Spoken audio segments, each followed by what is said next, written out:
One of our best seller here po is katsudon po, tonkatsudon, and gyudon po namin.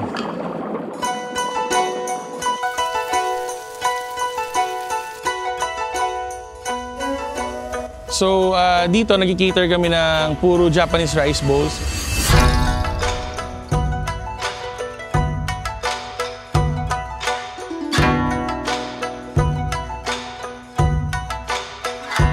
And meron po kaming 5 menus lang po dito sa store, which is tonkatsudon, katsudon, katsu curry, gyudon, and oyakodon po.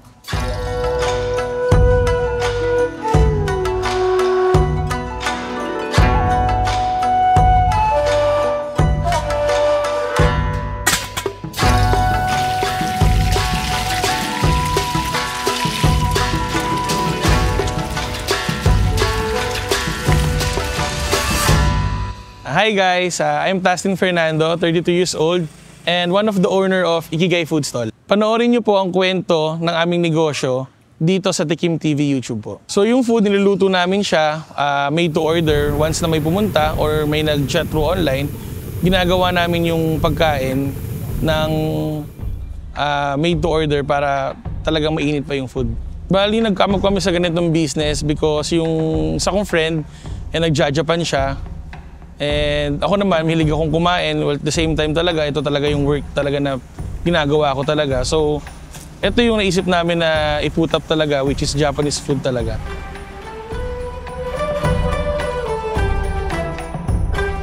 So yun, nag-come up kami sa ganito dahil maraming lumalabas na pop-up na food business din, pero takoyaki, ramen bar.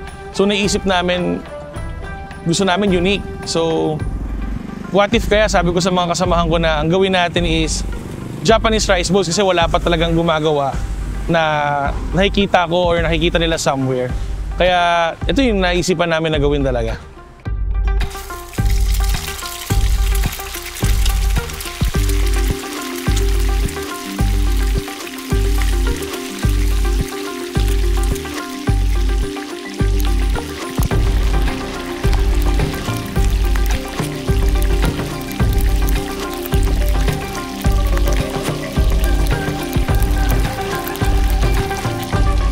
So, dito nag-cater kami ng puro Japanese rice bowls, which is katsudon.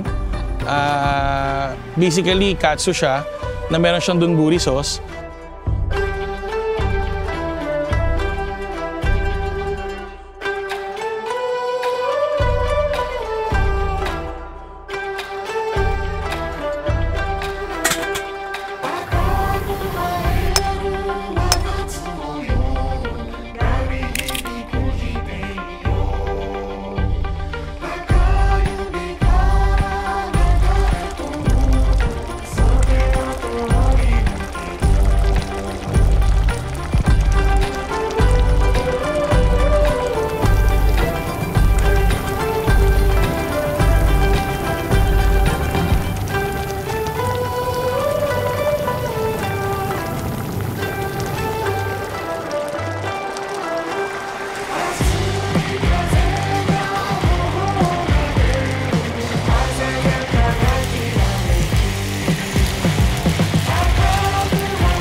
And then yung gyudon naman, beef siya na meron siyang benishoga, which is yung red ginger.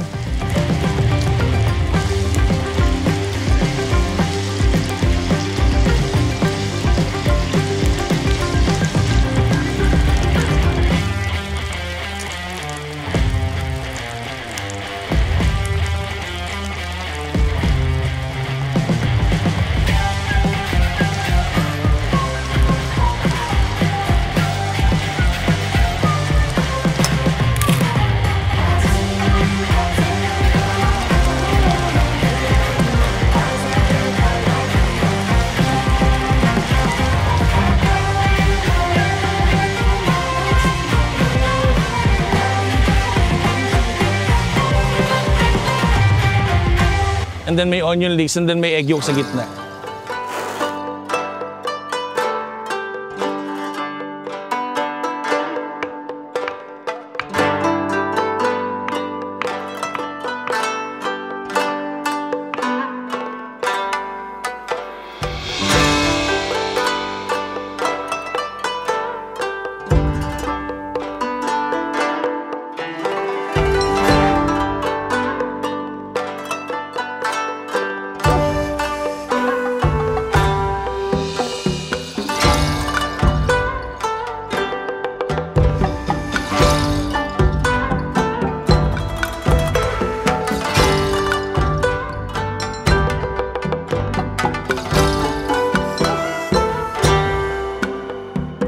So yun po, graduate po ako ng culinary talaga. So nag-work ako almost a decade na right now. So pinagsama-sama ko lang yung knowledge ko hanggang sa nag-come up sa ganitong business po. Business idea.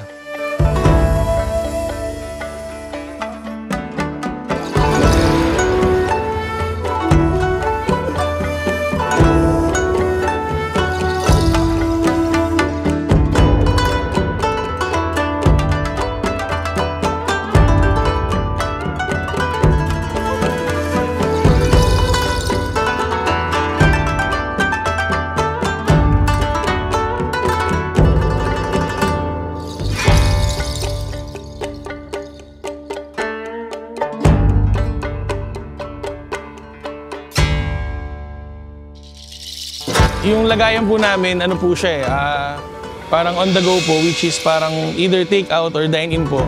Yung gamit po namin is disposable po siya. Then si tonkatsu do naman,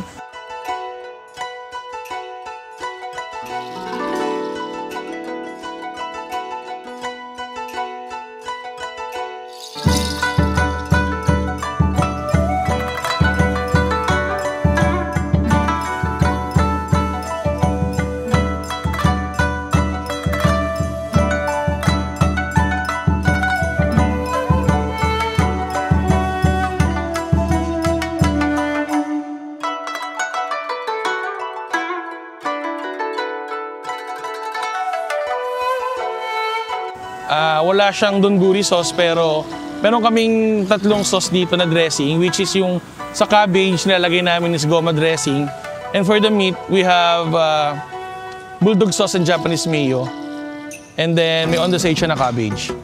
Price range po, nag-start po kami ng pinaka cheapest po is 159, and yung pinaka mahal naman po namin is 249.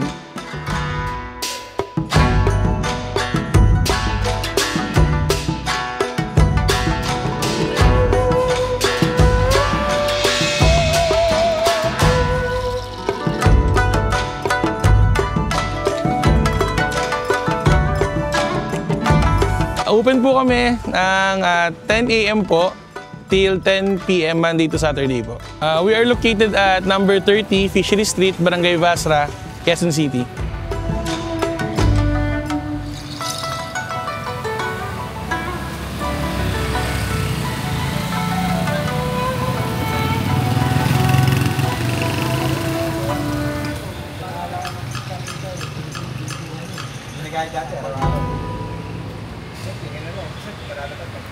So na-feature na rin kami nila Paige ni Wang, and then si Ma'am Franzi and si Mr. Tony Pet po ng Net25.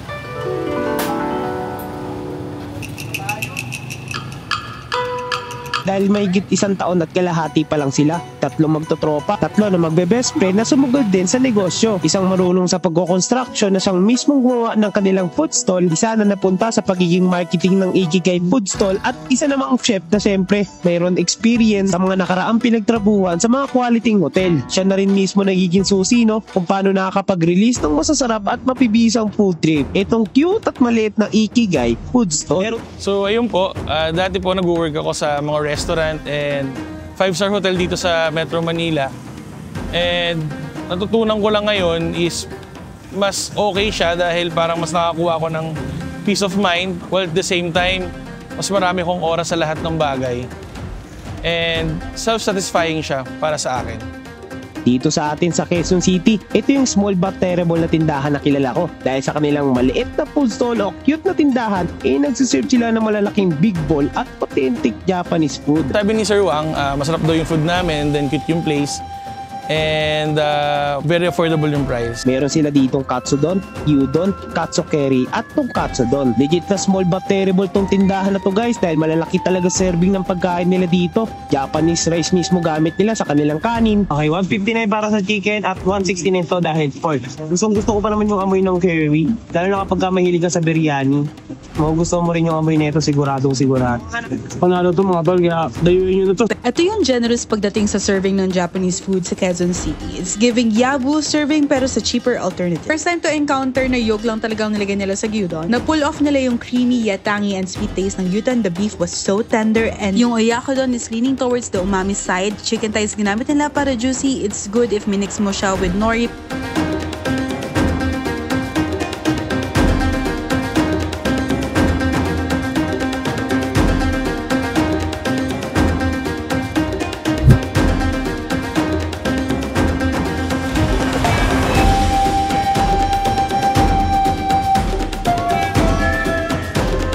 So sa maliit naming food stall, sa akong fire volunteer sa Paltok Fire Rescue Brigade dito sa Quezon City.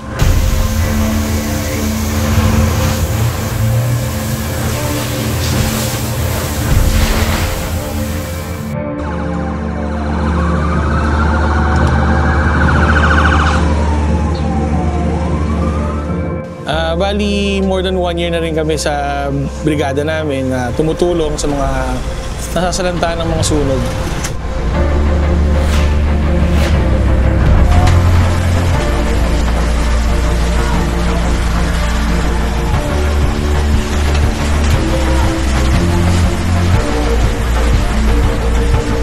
Sa una, nakakatakot, syempre nakakakaba kasi hindi mo alam kung ligtas ka ba makakauwi sa pamilya mo.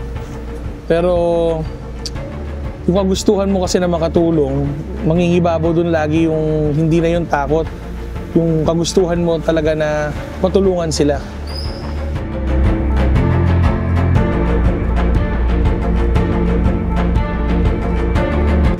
Ay, aside sa parang advocacy na rin namin, sa akin, sa sarili ko na masarap tumulong kasi syempre, hindi lang naman tayo lagi yung natutulungan. Masarap din na kahit pa paano nakakatulong tayo sa iba.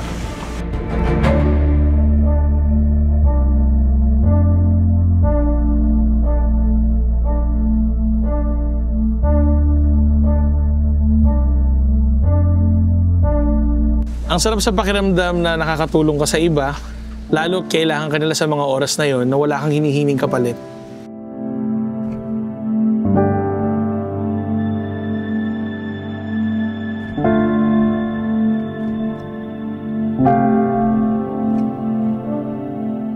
Ayun, kung meron akong learnings na natutunan sa pagninegosyo sa ngayon, ang masasabi ko lang is, you don't do business just for the money.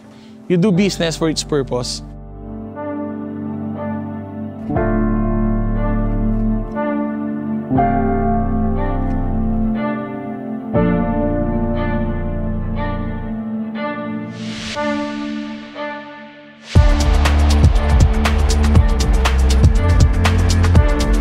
So Donella is a winner. Yung dressing nila, roasted sesame, complemented yung katsu and cabbage, like ang sarap niya as in. Chicken katsu is good, malasa pati yung breading and malaki. Same lang dito sa chicken katsu na merong egg, pero despite that, na-retain pa rin niya yung crispiness. Ito mga pare, ito masarap din to. Saucy, para sa mga mahilig sa kanin dyan, matidripan nyo to. If you want Japanese food na malaki serving pero still cheap and good for 2-pack, try Ikigai.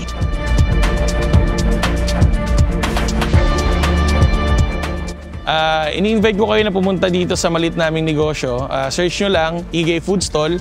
Pwede kayong umorder through online or pwede rin kayong mag-walk-in. Our mobile number po is 0915-975-0424 po. Tara, kain tayo.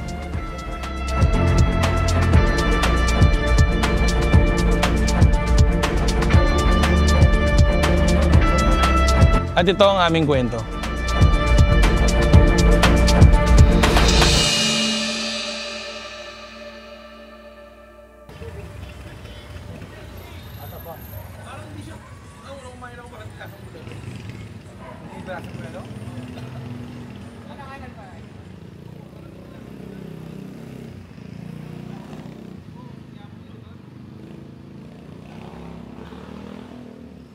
For more inspiring food stories, please subscribe to Tikim TV YouTube channel.